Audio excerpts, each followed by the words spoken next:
mengucur darah, rubuh, patah, mendampar tanya. Aku salah. Kulihat tubuh mengucur darah. Aku berkaca dalam darah. Terbayang terang di mata masa, bertukar rupa ini segera. Mengatuk luka, aku bersuka. Itu tubuh mengucur darah, mengucur darah.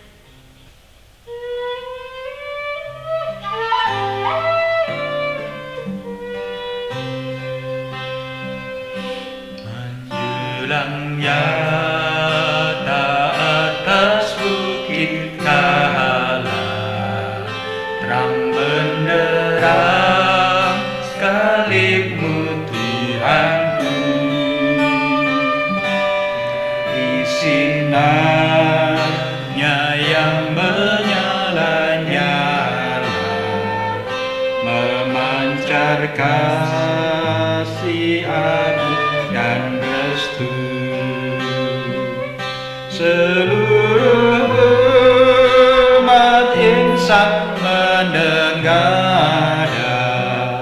ke arah cahaya kasih yang mesra, bagai pelaut yang karam merindukan di ufuk timur pagi mereka.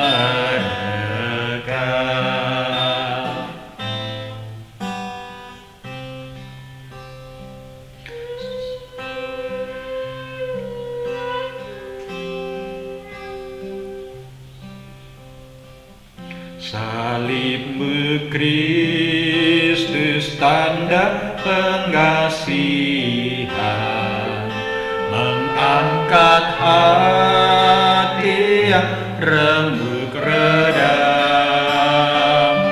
membuat dosa yang tak terperikan di lubuk cinta Tuhan terbenam.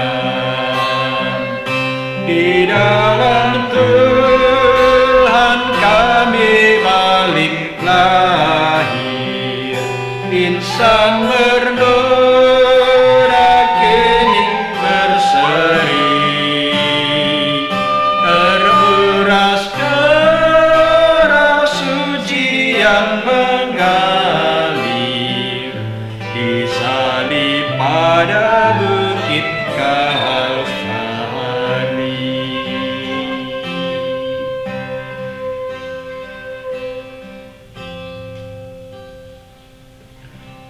Aku melayangkan mataku ke gunung-gunung. Dari manakah akan datang pertolonganku?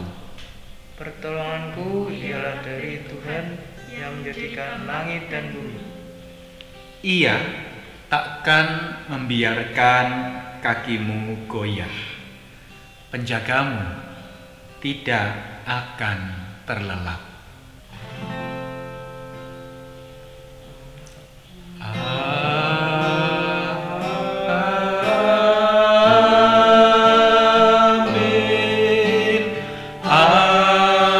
amin,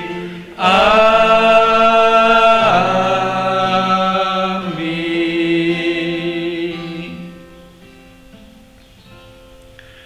Peace be with you, fellas. Peace be with us.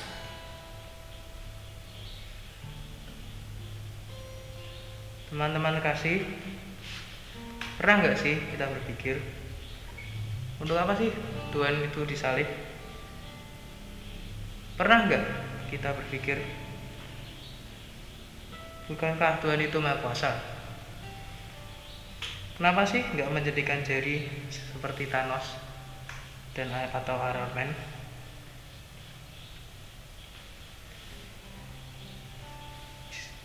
Yang sehingga semua orang jadi selamat, nggak perlu berdosa lagi. Kenapa harus salib?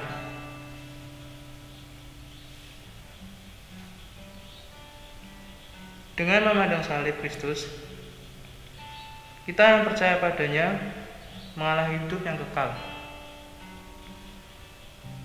Kita mendapat kualitas hidup yang beda dengan sebelum hidup dalam Kristus. Mungkin dulu kita remaja yang baperan, remaja yang egois, remaja yang malas. Tapi setelah kita hidup dalam Kristus yang mengalahkan maut, kita diubahkan.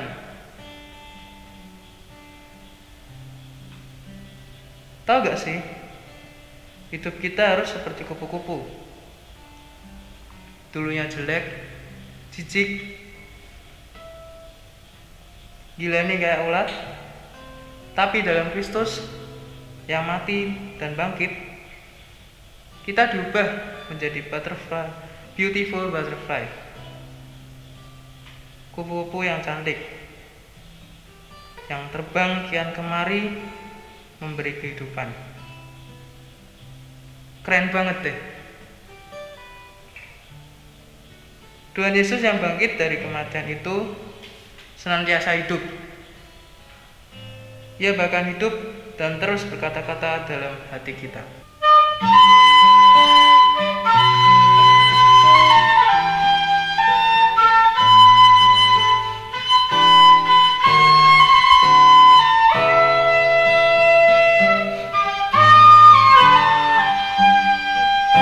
Junjungan yang kupilih, Yesus ku penebus, yang bangkit dari mati, berkuasa seterus.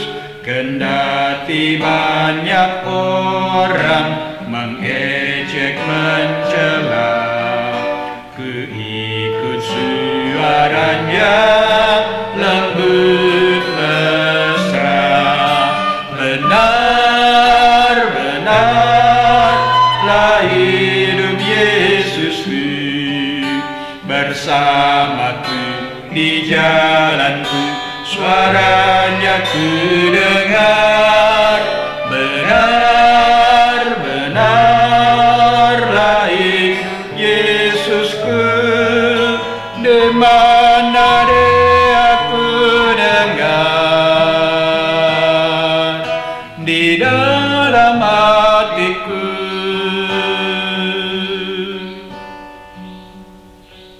Benar, teman-teman terkasih, Tuhan Yesus sudah bangkit dari kematian. Kuasa maut sudah dikalahkan. Kita nggak hidup dalam bayang-bayang maut lagi, tapi kita hidup dalam kuasa kemenangan Kristus.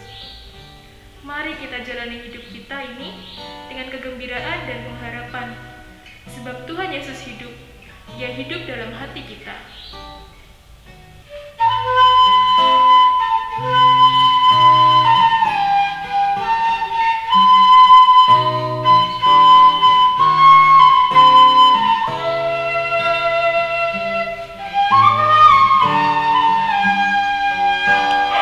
Nyanyilah umatnya memuji Tuhanmu, nyanyikan haleluya, agungkan Rajamu. Harapan bagi orang yang mau mencarinya, sebab Yesusmu hidup selamanya. Benar-benarlah hidup Yesusku, bersamaku di jalanku, suaranya ku dengar. Benar-benarlah hidup Yesusku, di mana dia ku dengar, di dalam hatiku.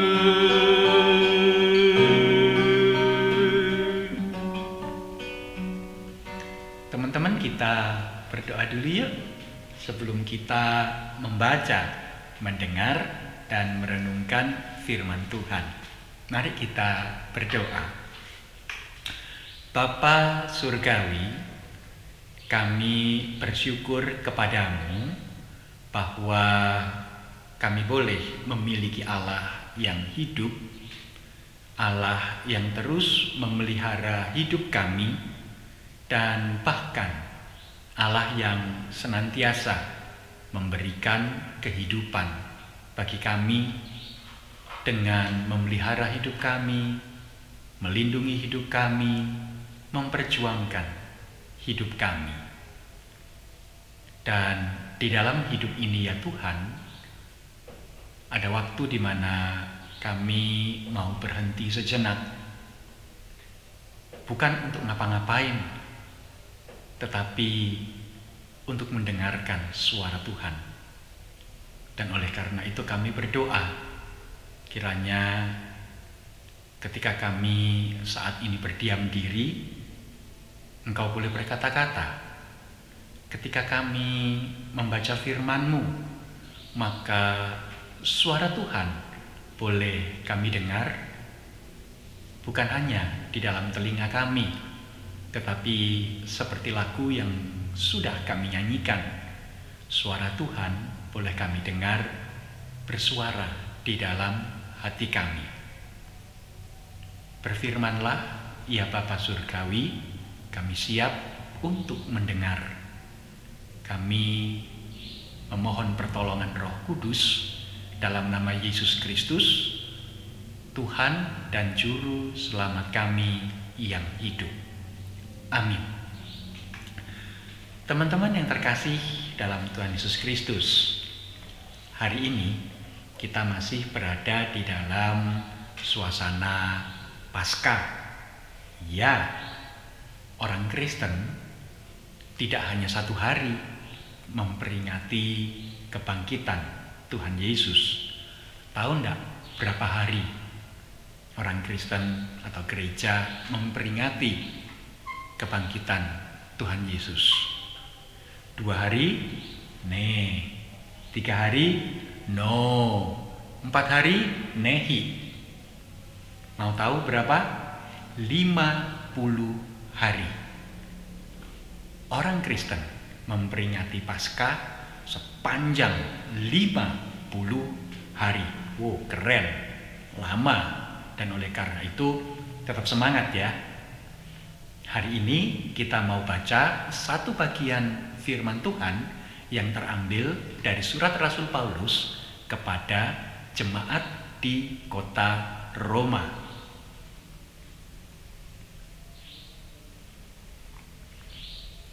Roma pasalnya yang ke-5. Saya akan bacakan ayat yang ke-12 sampai dengan ayat yang ke-19. Roma 5 ayat 12 sampai dengan ayat yang ke-19. Lembaga Alkitab Indonesia yang mencetak Alkitab kita memberikan judul Adam dan Kristus. Akan saya bacakan demikian firman Tuhan. Sebab itu, sama seperti dosa telah masuk ke dalam dunia oleh satu orang, dan oleh dosa itu juga maut, demikianlah maut itu telah menjalar kepada semua orang. Kamu semua orang telah berbuat dosa. Ntar pada ini ya. Roma 5 ayat 12 sampai 19. Lembaga Alkitab Indonesia yang mencetak Alkitab kita memberi judul pada bagian ini Adam dan Kristus.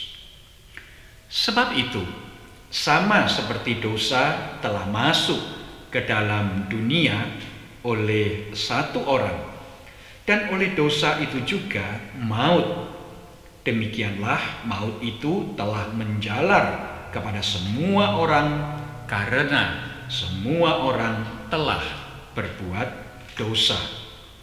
Sebab sebelum hukum Taurat ada, telah ada dosa di dunia. Tetapi dosa itu tidak diperhitungkan kalau tidak ada hukum Taurat. Sungguh pun demikian, maut telah berkuasa dari zaman Adam sampai kepada zaman Musa, juga atas mereka yang tidak berbuat dosa dengan cara yang sama seperti yang telah dibuat oleh Adam, yang adalah gambaran Dia yang akan datang. Tetapi karunia Allah tidaklah sama dengan pelanggaran Adam. Sebab jika karena pelanggaran satu orang, semua orang telah jatuh di dalam kuasa maut, jauh lebih besar lagi kasih karunia Allah dan karunia-Nya yang dilimpahkannya atas semua orang karena satu orang, yaitu Yesus Kristus. Dan kasih karunia tidak berimbangan dengan dosa satu orang, sebab penghakiman atas satu pelanggaran itu telah mengakibatkan penghukuman, tetapi penganugerahan karunia atas banyak pelanggaran itu mengakibatkan pembenaran. Sebab jika oleh dosa satu orang maut telah berkuasa oleh satu orang itu, maka lebih benar lagi mereka yang akan menerima kelimpahan kasih karunia dan anugerah kebenaran akan hidup dan berkuasa oleh karena satu orang itu, yaitu Yesus Kristus. Sebab sama seperti oleh satu pelanggaran semua orang beroleh penghukuman, demikian pula oleh satu perbuatan kebenaran semua orang beroleh pembenaran untuk hidup. Jadi sama seperti oleh ketidaktaatan satu orang, semua orang telah menjadi orang berdosa. Demikian pula oleh ketaatan satu orang, semua orang menjadi orang benar. Sampai sedemikian jauh pembacaan firman Allah. Yang berbahagia ialah setiap remaja yang boleh dengan setia membaca firman Tuhan, menyimpan dalam hatinya, dan melakukan dalam hidup setiap hari. Haleluya.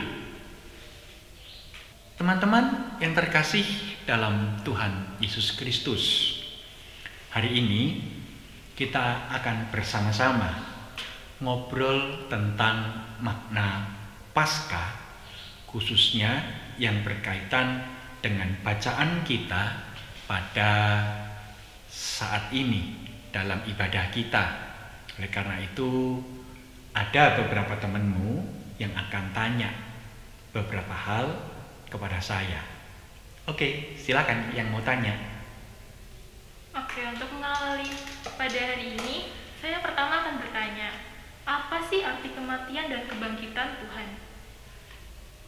Apa arti kematian dan kebangkitan Tuhan Yesus?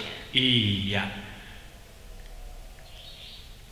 Kematian Tuhan Yesus. Saya mau jawab itu dulu, ya. Ceritanya gini. Ketika semua orang berbuat dosa, maka hukum Taurat mengatakan orang yang bersalah, orang yang melanggar harus dihukum. Dan hukumannya maut. Loh, kenapa maut? Iya, karena Allah itu suci, Allah itu kudus dan Allah adalah sumber kehidupan. Allah yang maha suci, yang maha kudus, nggak bisa bergabung, bersekutu dengan dosa. Bukankah dosa itu kotor? Dosa itu menjijikkan. Dan oleh karena itu dosa dipisahkan dari Allah.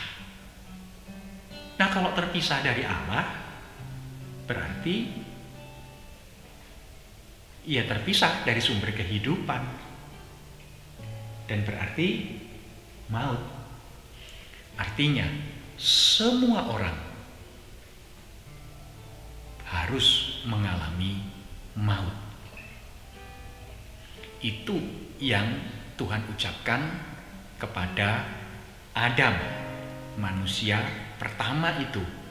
Begitu engkau memakan buah itu, kamu akan mengalami maut. Begitu manusia melanggar perintah Tuhan, maka manusia itu akan mengalami maut. Tetapi kan Tuhan juga kita kenal dengan pribadi yang maha kasih. Dia nggak rela ciptaannya yang begitu dahsyat, kamu, iya kamu juga itu binasa, nggak rela. Tuhan mau kita hidup. Tetapi itu kan berarti harus ada yang menggantikan. Kita manusia berdosa yang seharusnya mati, harusnya menerima maut. Maka Allah Bapa mengutus anaknya Tuhan Yesus Kristus ke dalam dunia untuk menggantikan posisi kita. Kita yang seharusnya binasa sekarang beroleh kehidupan. Lalu Tuhan Yesus yang seharusnya tetap hidup karena menggantikan posisi kita, dialah yang menerima maut. Nah, itu ketika kita bicara tentang kematian Tuhan Yesus. Ia datang ke dalam dunia, mati di kayu salib untuk menggantikan kita, menebus kita dari kuasa dosa, kuasa maut. Tetapi kan tidak berhenti sampai kematian saja. Yesus hidup, Yesus bangkit. Karena kalau terus-menerus Yesus mati, ya artinya kematian menang dong atas kuasa Allah. Padahal nggak bisa. Allah yang adalah sumber kehidupan nggak bisa kalah dengan kuasa kematian. Dan oleh karena itulah Yesus bangkit. Yesus mengalahkan kuasa kematian, kuasa maut. Ingat nggak apa yang dikatakan oleh para malaikat kepada para perempuan yang datang ke kubur Yesus pada hari Paskah, pada hari kebangkitan Tuhan Yesus itu? Para malaikat kan tanya, ngapain kamu di sini? Kenapa kamu cari dia yang hidup di antara orang mati? Dia sudah nggak ada di sini, dia sudah bangkit, dia sudah hidup. Kamu mesti lupa ya apa yang dia omongkan. Bukankah anak manusia harus ditangkap, dianiaya, disalibkan, mati, dan bangkit pada hari yang ketiga. Kebangkitan Kristus berarti ia menang atas kuasa maut, ia mengalahkan maut dan memberikan hidup yang kekal bagi kita umatnya. yang percaya kepadanya. Gitu kira-kira. Wah, ternyata baik banget ya Tuhan kita, teman-teman semua.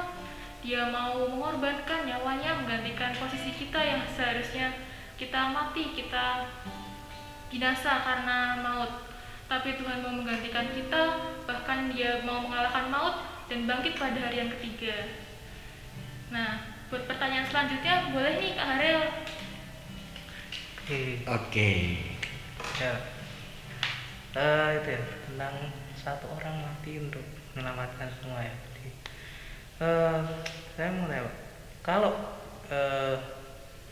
tanpa melalui Yesus, pengorbanan Yesus di kayu salib, apakah mungkin manusia bisa selamat dengan usahanya sendiri? Apakah manusia mungkin selamat Dengan usahanya sendiri, seperti melakukan dengan usahanya sendiri? seperti melakukan kebaikan, terus ibadah gitu. Apakah mungkin hal-hal seperti itu bisa membuat manusia selamat dari maut itu? Oke.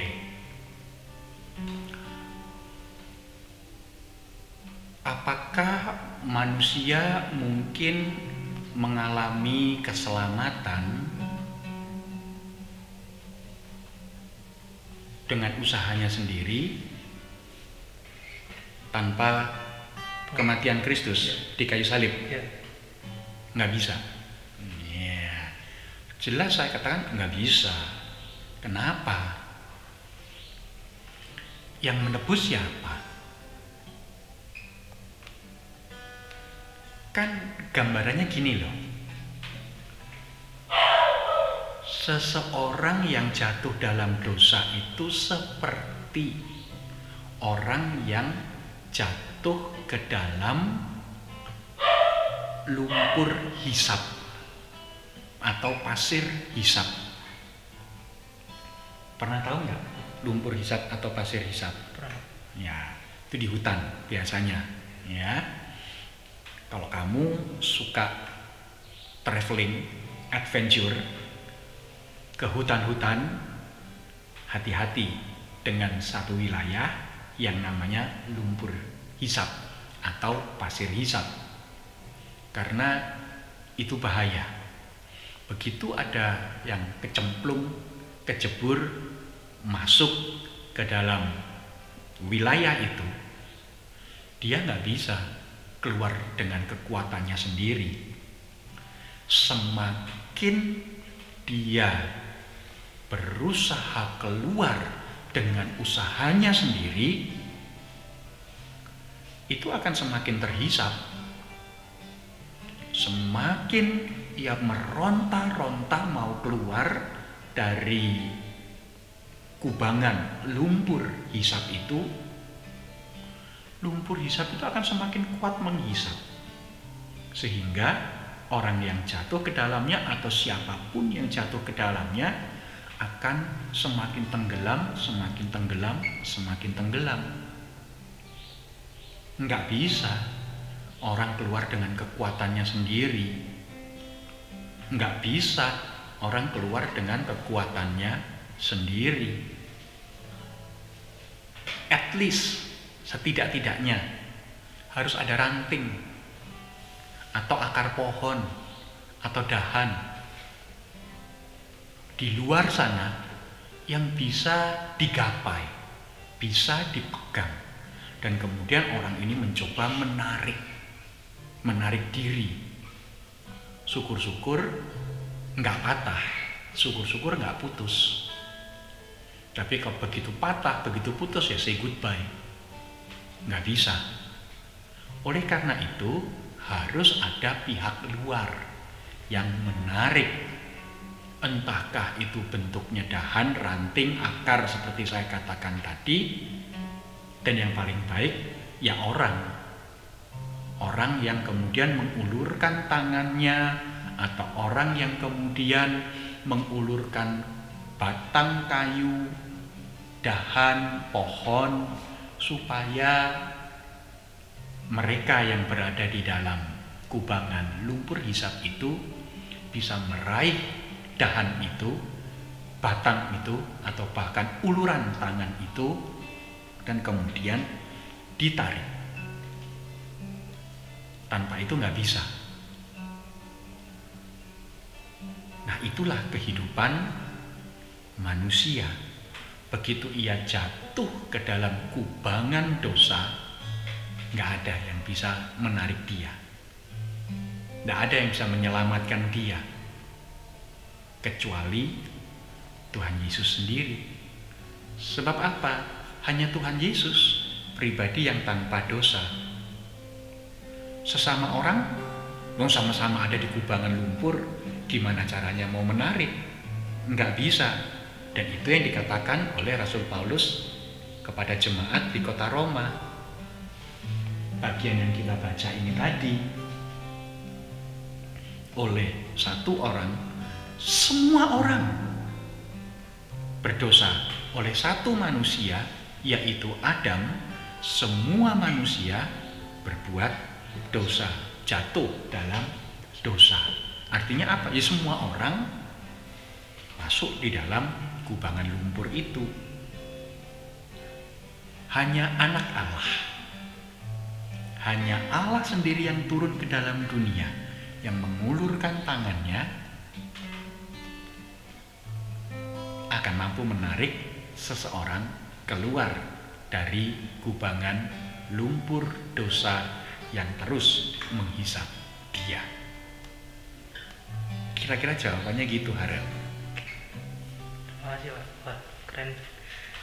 Jawabannya keren sekali Pak. Ternyata hanya melalui Kristus saja kita dapat selamat itu. Betul. Tanpanya kita malah semakin terjerumus ya Pak, semakin terhisap ya malah. Semakin terhisap. Oke, mungkin dari Sila ada pertanyaan lagi. Nah, aku mau tanya lagi Pak. Disebutkan tentang kematian dan kebangkitan Tuhan Yesus Kristus. Tadi kan setelah yang ditanyakan Kak Harel, lalu dijawab oleh Kak Surya, kita sudah diselamatkan oleh Tuhan yang bisa menarik kita dari kubangan lumpur dosa itu. Nah, setelah Tuhan melakukan itu semua, apa sih yang Tuhan mau untuk kita lakukan? Bagaimana respon kita terhadap peristiwa tersebut? Oke. What next? Gitu kan? Yes. Ini nih, kita ini udah diselamatkan nih. Lalu kemudian sudah keluar dari kubangan. Apa yang seharusnya kita lakukan? Ya ada beberapa yang harus kita lakukan. Pertama-tama say thanks. Iya dong. Sudah diangkat, ya say thanks lah. Masa sudah diangkat, dadah, itu kan dia enggak juga, ya kan? Say thanks. Thanks God, ya. Terima kasih Tuhan Yesus, Engkau sudah mengulurkan tanganmu, ya toh. Aku sudah diangkat dari kubangan lumpur. Tapi, nggak ada tapinya. Tuhan Yesus rupa-rupanya nggak pengen kita berhenti sampai pada say thanks.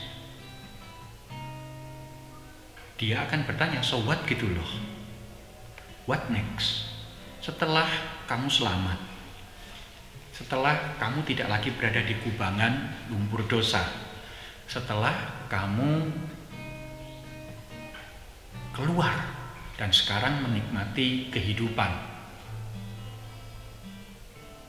apakah kamu akan pergi dari kubangan itu atau ngapain? Nah, di situ yang Tuhan Yesus mau kita sebagai pengikut-pengikutnya meneladani Dia. Ikut teladannya Dia. Apa? Tuhan Yesus sudah mengulurkan tangannya, ya kan? Untuk mengangkat orang-orang dari kubangan lumpur dosa. Kita juga diharapkan turut mengulurkan tangan kita. Ingat, kamu itu dulu dari situ. Masa kalau kamu lihat ada orang yang masih di situ, kamu biarkan saja? Masa kalau kamu lihat ada orang yang masih berada dalam kubangan lumpur dosa, kamu diem-diem aja? Bahkan kamu menjelek-jelekkan, rasain kamu gak bakal selamat. Masa ngomong gitu? Enggak. Iya toh? Paling enggak kita ngomong, ayo aku ini tanganku, aku ulurkan, pegang tanganku. Aku angkat juga, aku akan tarik kamu juga.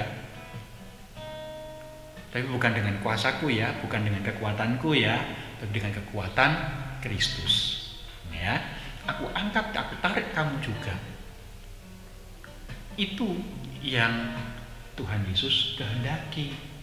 Jadi kita diangkat, ditarik keluar dari kubangan lumpur dosa bukan sekedar untuk menikmati keselamatan itu, tetapi supaya kita turut bekerja, turut berkarya seperti yang Kristus telah lakukan.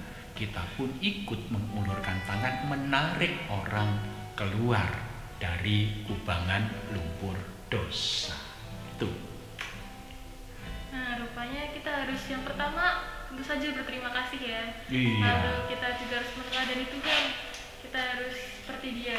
Nah, mungkin masih ada pertanyaan lagi Kak Harel? Oh ya, dari yang Pak Sirian katakan ya, kita harus menolong orang lain yang masih di kubangan lumpur dosa itu kan. Iya. Nah, sebagai remaja Kristen itu hal praktis apa yang bisa kita lakukan untuk menolong teman-teman kita, menolong orang-orang sekitar kita yang masih dalam lumpur kubangan dosa itu? Apa hal praktis, tipsnya gitu ya? Ya. Tipsnya apa Ya. gitu ya? Pertama, jangan nyebur. Jangan nyebur lagi. Iya. Jangan nyebur lagi ke sana. Artinya apa? Kalau kamu lihat ada temanmu yang berbuat dosa, hidup di dalam kubangan dosa, jangan kemudian kamu ikut berbuat dosa. Enak ya buat dosa itu. Ayo yang cowok-cowok, suka nonton film porno enggak? Suka download film porno enggak? Enak. Menyenangkan enggak? Menyenangkan. Tapi dosa enggak? Dosa. Nah, lalu kemudian apa bedanya kamu sama teman-temanmu yang juga sama suka nonton film porno, suka download film porno? Apa bedanya? Nggak ada bedanya. Nah, kalau nggak ada bedanya, bagaimana kamu mau narik dia? Kan nggak bisa. Yang cewek-cewek, sorry, mata duitan nggak? Kalau cari cowok, cari yang banyak duitnya nggak? Cari yang masa depannya cerah, punya kepribadian, punya smartphone pribadi, Apple lah, seenggak-enggaknya. Wih, punya mobil pribadi, punya kepribadian kan? Punya rumah pribadi, wih, kan berkepribadian. Nyari yang begituan. Lalu bedanya sama dunia apa? Dunia dikuasai oleh uang. Apa-apa sekarang fulus, apa-apa sekarang duit. Nah, kalau cewek-cewek Kristen juga yang pikirannya duit. Apa bedanya sama dunia dan apa bedanya sama kereta api? Kok kereta api? Iya, kereta api itu kalau mau jalan mikirnya duit. Duit. Nah, duit. Nah, apa mau yang gitu yang dicari? Hidupmu nggak bergantung pada duit. Hidupmu bergantung kepada Tuhan Yesus. Nah, itu dulu yang perlu dipikirkan. Tapi, nah, ada tapinya, nggak berhenti sampai di situ. Ada lagi yang bisa dikerjakan, ada lagi yang bisa dilakukan. Apa? Ya mengikuti apa yang Tuhan Yesus pernah ajarkan, apa yang Tuhan Yesus pernah ucapkan. Misalkan, ketika berbicara tentang kasih, apa sih yang Tuhan Yesus ucapkan? Tidak ada kasih yang lebih besar daripada kasih seorang sahabat yang menyerahkan nyawanya untuk sahabatnya. Betul ya? Nah, kamu punya sahabat enggak? Kamu punya teman enggak? Kamu sudah berani enggak menyerahkan nyawamu untuk seorang yang kamu sapa sebagai sahabat, teman, kawan, sohib, friend, atau dalam salam tadi fellas. Fellas itu artinya fellows, orang-orang yang ada dalam fellowship, itu artinya fellas, singkatannya begitu. Ada filmnya The Goodfellas gitu ya, tapi itu film action, The Goodfellas judulnya. Kamu mau enggak mati buat mereka? Kamu mau enggak menyerahkan nyawamu untuk mereka? Itu yang Tuhan Yesus ceritakan, Tuhan Yesus ajarkan tentang bagaimana hidup bersahabat, termasuk realnya. Kamu kalau tahu sahabatmu, temanmu, sohibmu berbuat salah, apa yang kamu lakukan? Kalau kamu punya teman, Arel, Sheila punya teman yang berbuat salah, berbuat dosa,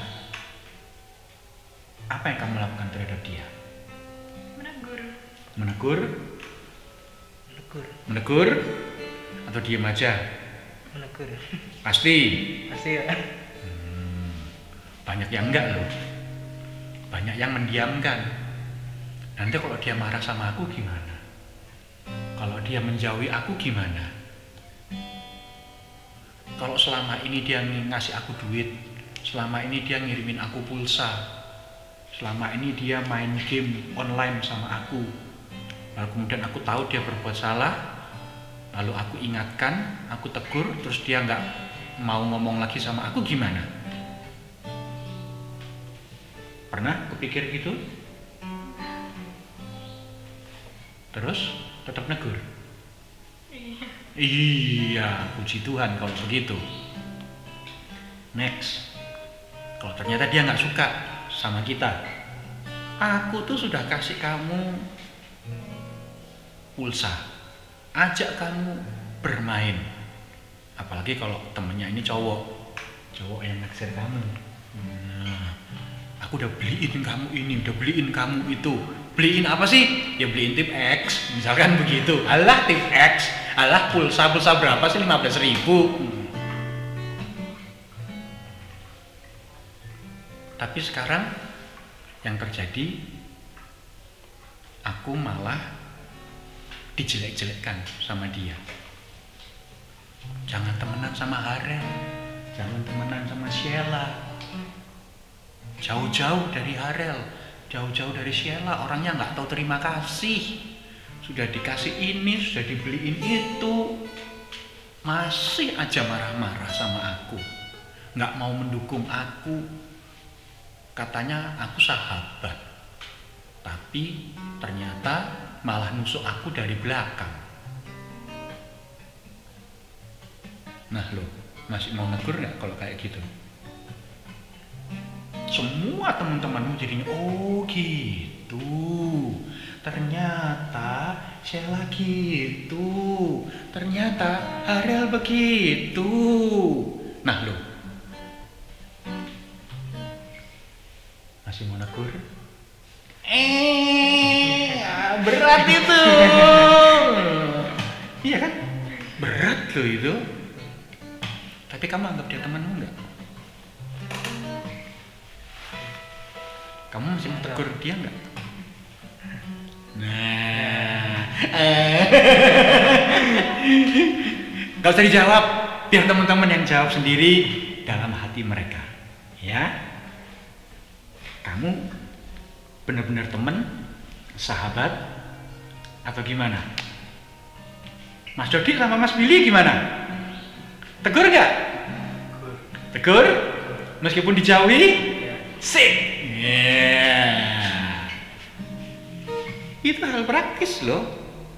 Kecil, sederhana, bisa kamu jumpai, bisa kamu alami setiap hari.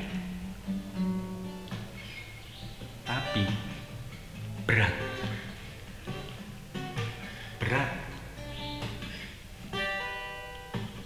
Nah, itu masih masalah pertemanan. Masih masalah sahabat. Belum lagi masalah-masalah yang lain. Wah, begitu banyak. Kalau saya ngomong semua, wah, ibadahmu selesainya 5 jam lagi.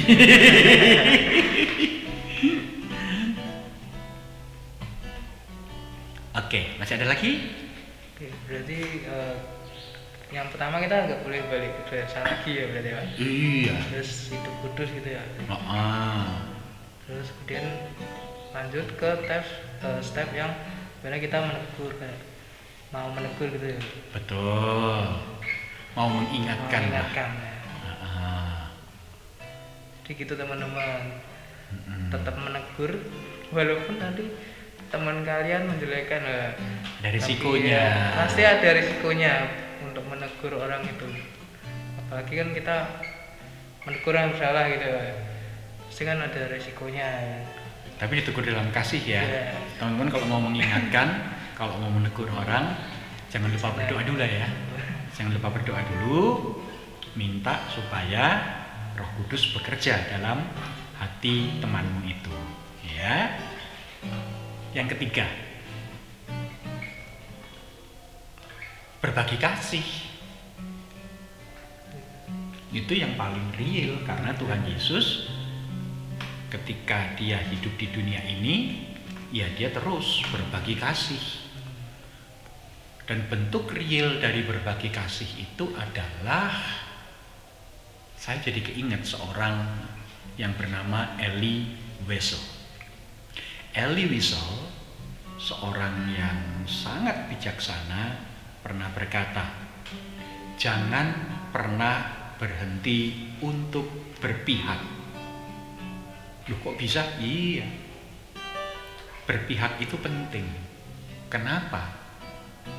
Karena berpihak membuat kita tahu posisi kita berada di mana. Kamu berpihak kepada siapa? Oh enggak, semua temanku. Aku tidak berpihak pada siapa-siapa. Enggak bisa. Kalau ada 2 temanmu yang berseteru, salah satunya salah, salah satunya benar, kamu ngomong, aku tidak berpihak pada siapa-siapa, dua-dua temanku, itu sama aja, kamu sedang berpihak kepada yang salah. Kenapa? Karena yang salah kan mestinya ditegur, diingatkan, gitu tuh. Yang benar mestinya dibela. Iya kan begitu. Maju tak gentar, membela yang benar, bukan yang berduit. Membela yang benar, gitu. Itu yang membuat kita harus berpihak. Berpihaklah kepada yang benar, yang salah tetap harus kita ingatkan.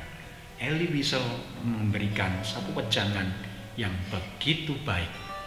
Jangan lupa untuk tetap berpihak. Berpihaklah kepada yang benar. Selain itu, berpihaklah juga kepada yang lemah.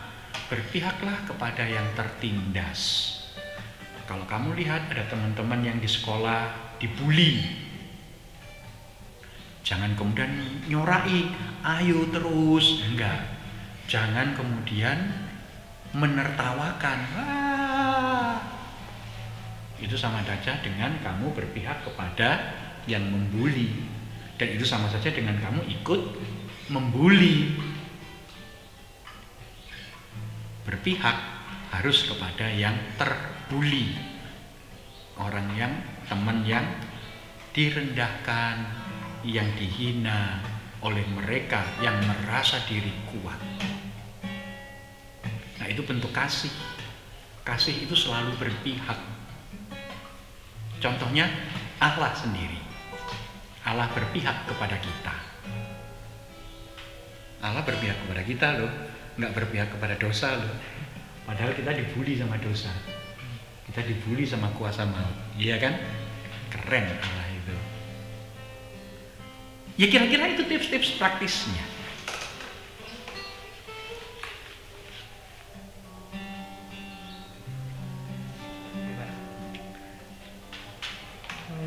Mungkin dari Sheila ada lagi mau tanyakan atau? Mungkin kita menuju ke selanjutnya. Dalam tema ini kita ada tertulis Yesus adalah kematian yang menghidupkan, dan kita harus berorientasi pada kehidupan bukan pada kematian.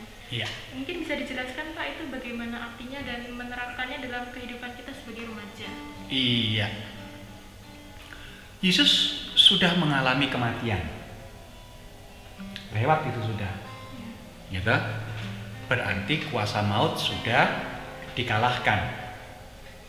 Itu juga berarti sekarang yang berkuasa adalah kuasa kehidupan, kuasa kemenangan atas maut. Betul ya? Nah, tindakanmu sekarang apakah membangkitkan kembali kuasa kematian atau menunjang, mendukung kuasa kehidupan? Saya punya teman-teman bisa searching di YouTube ada, di Google ada, di Facebook ada, namanya Ibu Esther Yusuf. Itu teman saya. Ibu Esther Yusuf ini punya anak namanya Apin. 1,5 tahun yang lalu, atau hampir 2 tahun yang lalu sebelum pandemi, Apin datang ke Semarang. Kampanye, emang Apin umur berapa? Apin kelas 1 SD. 1 SD. Kampanye. Kampanye apa? Kampanye untuk tidak menggunakan sedotan plastik. Saya nanya sama mamahnya teman saya itu, Esther Yusuf, Ibu Esther Yusuf, kenapa begitu?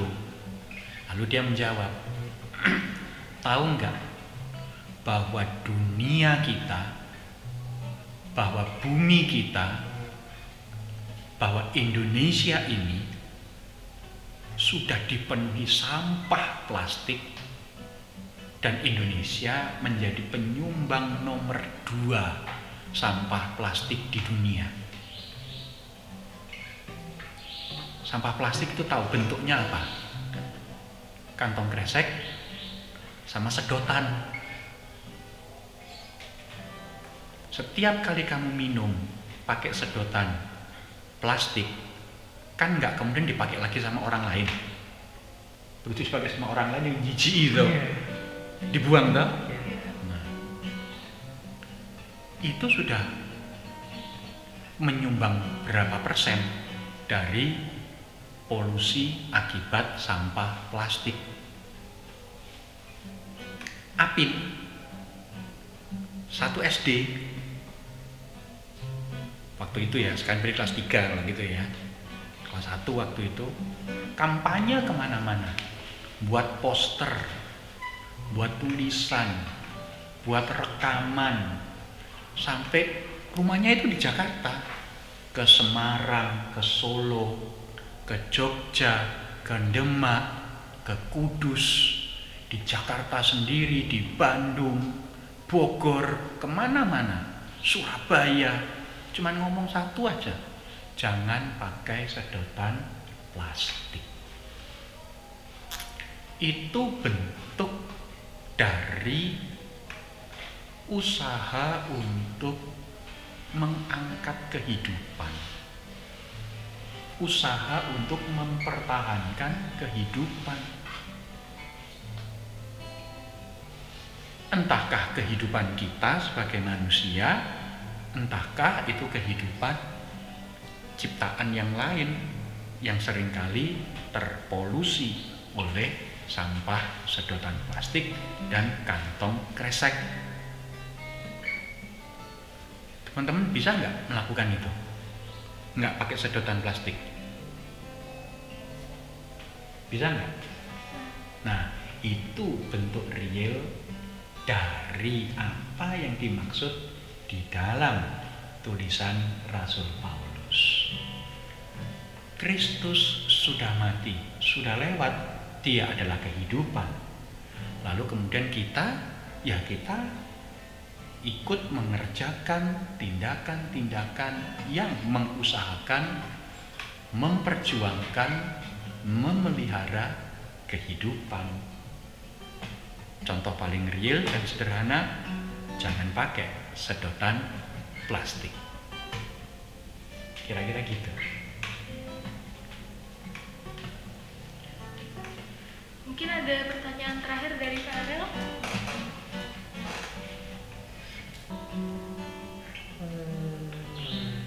Ada? Kak Dede, Udah cukup? Udah cukup? Oke. Oke, kalau udah cukup. Semoga percakapan kita menginspirasi buat kamu, remaja-remaja GKI Taman Majapahit. Dan ya, kita semua belajar bukan hanya meresapi. Memang sapi siapa yang diperes? Meresapi sapinya siapa yang diperes, ya. Belajar menghayati makna kebangkitan Kristus. Tetapi ingat, Tuhan juga pengen we do something, ya, kita melakukan sesuatu di dalam kehidupan kita secara real sehari lepas sehari.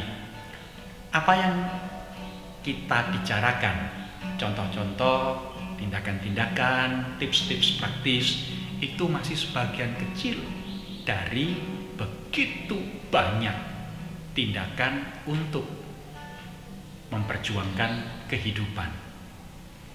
Teman-teman bisa searching di Google, teman-teman bisa cari di media sosial tindakan-tindakan lain yang senafas, memiliki jiwa yang sama,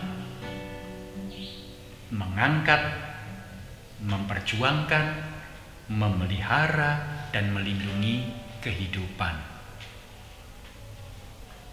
Saya berdoa kiranya ada begitu banyak remaja-remaja GKI Taman Majapahit yang punya cita-cita, punya kerinduan memperjuangkan kehidupan, dan 5 tahun lagi, 10 tahun lagi, 15 tahun lagi, kiprahnya bisa dirasakan oleh orang-orang di seluruh dunia. Selamat Paskah, selamat memperjuangkan kehidupan. Amin. Teman-teman remaja, sebentar lagi kita akan menaikkan doa syafaat. Mari kita bersatu dalam doa.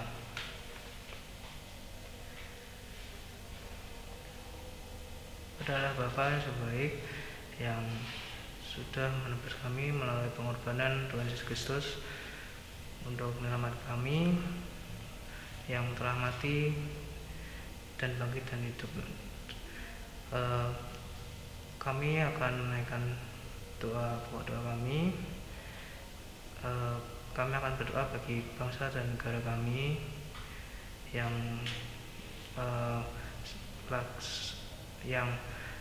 masih dalam masa pandemi ini dan masih dalam proses vaksinasi, kan? Kawan-kawan tadi agar bangsa Indonesia ini bisa segera pulih dan vaksinasi bisa berjalan lancar, dan sehingga bangsa Indonesia ini bisa menjalani hidup normal lagi, kan? Kami juga berdoa bagi pemerintahan kami, pemerintah pusat maupun daerah, agar Engkau sendiri yang memberkati mereka, tuntun mereka dalam setiap pekerjaannya, sehingga keputusannya itu berdampak baik bagi masyarakat Indonesia dan juga seluruh kehendak-Mu. Tak lupa juga kami berdoa untuk gereja kami, gereja Taman Majapahit ini, dan KMKD agar program kerja yang sudah direncanakan boleh berjalan dengan lancar dengan seluruh ilmu, dan jemaat yang menonton ibadah agar bisa semakin hidup dalammu dan semakin hidup bisa menjadi berkat Tuhan. Yang KMKD program rencana untuk Pentakosta KMKD agar bisa berjalan lancar segala persiapannya, dan kalau sendiri memberkati panitia. Kami juga berdoa untuk remaja kami Korea Tama ini, KMKD agar remaja-remaja kami semakin rindu untuk datang kepadamu melalui ibadah remaja, baik Zoom atau rekaman seperti ini, Tuhan. KMKD agar mereka memiliki kerinduan untuk datang untuk mendengarkan firman dan semakin bertumbuh. Terima kasih ya Tuhan, itulah doa kami. Bapa kami yang di surga, Dikuduskanlah namamu, datanglah kerajaanmu, jadilah kehendak-mu di bumi seperti di surga. Berilah kami pada hari ini makanan kami yang secukupnya, dan ampunilah kami akan kesalahan kami, seperti kami juga sudah mengampuni orang yang bersalah kepada kami. Dan janganlah membawa kami ke dalam pencobaan, tetapi lepaskanlah kami dari yang jahat. Karena Engkaulah yang mempunyai kerajaan dan kuasa dan kemuliaan sampai selama-lamanya. Amin.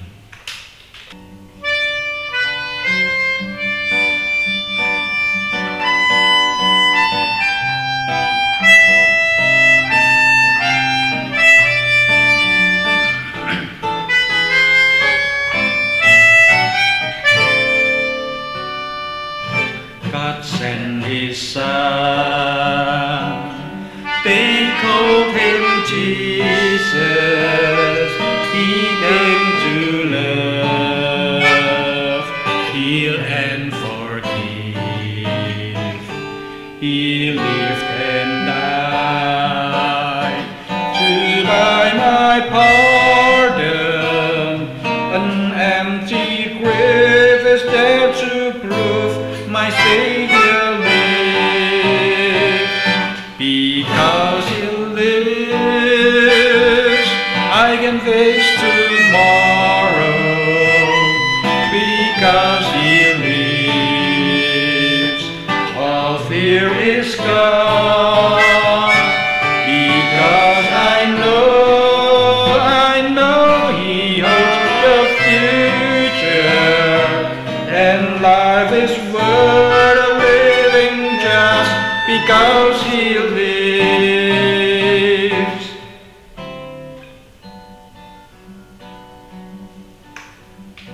Lagu Because He Lives ini digubah oleh Bill dan Gloria Gaither,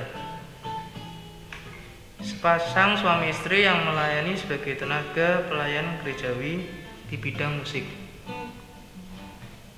Dalam pelayanan ini, mereka berdua mengalami masalah yang tidak ringan. Mereka berdua bergumul, terutama saat menjelang kelahiran anak mereka. Di tengah pergumulan itu, mereka mengingat kuasa kebangkitan Kristus, dan akhirnya mereka dapat mengatasi pergumulan-pergumulan mereka dalam kuasa kebangkitan Kristus. Lagu ini juga mengajak kita untuk terus berjuang dalam hidup ini dengan mengandalkan Tuhan Yesus Kristus yang telah bangkit menang atas kuasa maut. Yuk kita nyanyikan bait kedua yang menceritakan betapa lega hati Bill dan Gloria dalam mengalami kuasa kemenangan Kristus atas maut.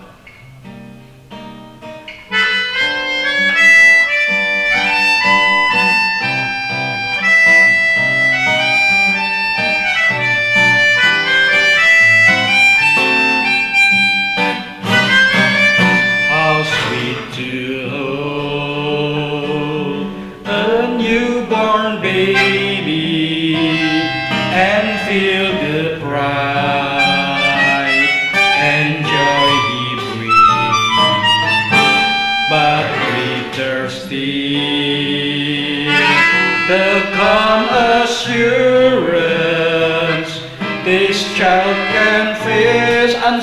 in this, because He lives. Because He lives, I can face tomorrow. Because He lives, all fear is gone. Because I know He holds the future, and life is worth living just because He lives. Oke teman-teman, Koretama yang terkasih dalam Tuhan Yesus Kristus, lanjutkanlah kehidupanmu sebagai saksi-saksi kebangkitan Kristus. Tunjukkan kuasa kemenangan Kristus dengan hidup di dalam hidup yang berkemenangan. Jangan kalah oleh dosa, dan untuk itu sekarang sambut dan terimalah berkat Tuhan. Kiranya kasih karunia Allah Bapa kita, kasih dan keselamatan di dalam karya pendamaian Tuhan Yesus Kristus, serta pengharapan, sukacita, damai sejahtera dalam persekutuan Roh Kudus hadir dalam kehidupanmu dari sekarang sampai selama-lamanya. Amin. Because He lives.